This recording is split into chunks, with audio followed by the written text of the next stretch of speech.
ദൈവത്തെ ഓർത്ത് ഓൺലൈൻ ഡെലിവറിക്കാരും കയറി വരാതിരിക്കുക ഇങ്ങോട്ട്. കാറായാലും ബൈക്കായാലും. വേറൊന്നുമല്ല, ഇതിനെക്കുറിച്ച് ഇടയ്ക്ക് ഞാൻ ഒരു വീഡിയോ ചെയ്തായിരുന്നു. ആ വീഡിയോ എനിക്ക് മാറ്റേണ്ടി വന്നു ഇതിനകത്ത്. കാരണം അവരുടെ സ്ഥാപനത്തെക്കുറിച്ച് എനിക്ക് അതിനകത്ത് പരാമർശിക്കേണ്ടി വന്നതാണ്. എനിക്ക് ആ വീഡിയോ മാറ്റേണ്ടി വരുന്നു. പിന്നെ അത് തന്നെയല്ല, ഇതിനകത്ത് വന്ന് പെട്ടുപോയൊരു പയ്യൻ ഞങ്ങളുടെ കൂടെ ഉണ്ട്. അപ്പം അവനെ പെടുത്തിയത് അവൻ്റെ ഒരു ബന്ധുവാണ്. അവനാണ് അവനെ പെടുത്തിയേക്കുന്നത്. നല്ല മിടുക്കമായ ഒരു ബന്ധുവാണ്. അപ്പം അതിനെക്കുറിച്ച് കറക്റ്റ് കാര്യങ്ങൾ അമീൻ പറയും. വന്ന് പെട്ടുപോയത് എങ്ങനെയാണ്. എന്നെ ഇവിടെ ഫിക്സഡ് സാലറിയാന്ന് പറഞ്ഞാണ് എന്നെ ഇവിടെ കൊണ്ടുവന്നത്.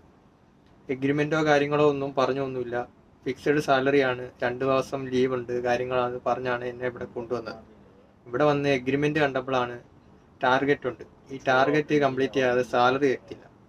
അക്കൗണ്ടിൽ ബേസിക് സാലറി വരുന്നുണ്ട് എല്ലാ മാസവും. അതിനകത്ത് നമുക്ക് അവർ ATM ഇട്ട് പകുതി സാലറി എടുത്തിട്ടാണ് ബാക്കി സാലറി നമുക്ക് തരുന്നത്. ഈ 3-ാമത്തെ മാസം സാലറി കിട്ടിയത് 20 ദിനാറാണ്. 120 ദിനാറ് ബേസിക് സാലറി വന്നു, 100 ദിനാറ് അവരെടുത്തു. അപ്പോൾ ഞാൻ പറഞ്ഞു എങ്ങനെയാണെന്ന് ഞാൻ നിൽക്കുന്നില്ല, എന്നെ നാട്ടിൽ വിട്ടേക്കാൻ പറഞ്ഞു. വിസ ക്യാൻസൽ ചെയ്ത് നാട്ടിൽ വിട്ടേക്കാൻ പറഞ്ഞു.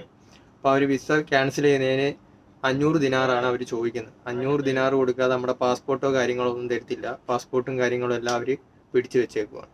പിന്നെ ഇവനെ കൊണ്ടുവന്നവൻ നല്ലൊരു പണിയാണ് ഇവനോട്. കാരണം അവന് ഫിക്സഡ് സാലറി പറഞ്ഞാൽ കൊണ്ടുവരുന്നത്. 50,000 രൂപ കറക്റ്റ് നാട്ടിൽ അയക്കാമെന്ന് പറഞ്ഞാണ് ഇവനെ കൊണ്ടുവന്നത്. ഇവിടെ വന്നു കഴിഞ്ഞപ്പോഴാണ് 450 ടാർഗറ്റ് ഒരു മാസം.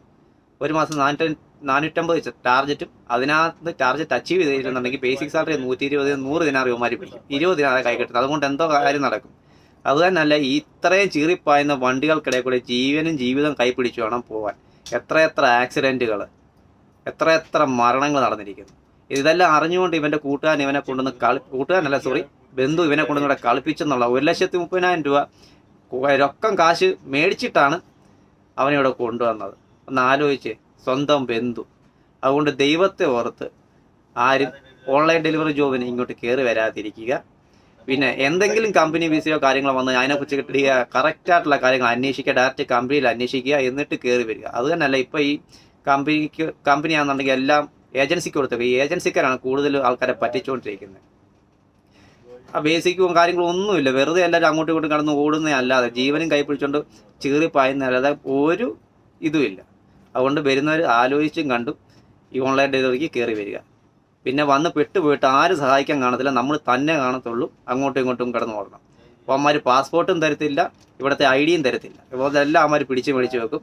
പിന്നെ ഇവിടെ കിടന്ന് വട്ടം കറങ്ങുന്ന അല്ലാതെ, സ്വന്തമായിട്ട് ഇരുന്ന് കരയാന്നുള്ളതല്ലാതെ ഒരു സഹായം ഒരു മനുഷ്യനും ചെയ്തു തരത്തില്ല. അത് ഓർക്കുക. എന്നിട്ടെല്ലാം ആലോചിച്ചിട്ട് തന്നെ കയറി വരിക.